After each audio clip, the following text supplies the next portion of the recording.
The year is 1832.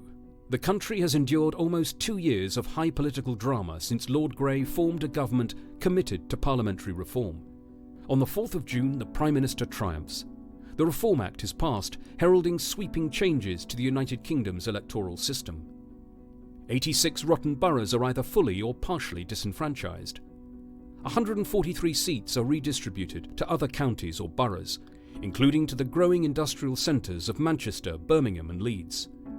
And the electorate in England and Wales jumps from 14% to 20% of adult males, and leaps from 1 to 11% in Scotland. But what do we know about the man behind the Great Reform Act, Lord Grey?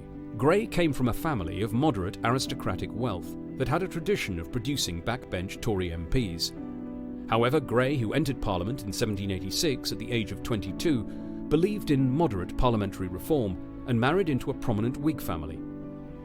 Owing to his brilliant oratory, he quickly established himself as a leading figure in the opposition to the Tory government of Pitt the Younger. In 1792, Grey formed the Society of the Friends of the People to campaign for parliamentary reform, and proposed an expansion of the franchise to all tax-paying respectable male householders, which equated to approximately 20% of adult males.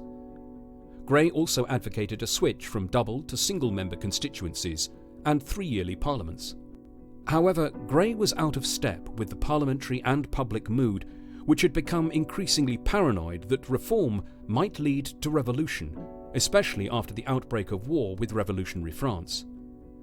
While moderates saw Grey's support for reform as unpatriotic, his unwillingness to support universal male suffrage meant he was also unpopular in many radical circles. It was in part this pursuance of a middle path, though, that made Grey the ideal choice for the new king, William IV, to invite to form a government in November 1830.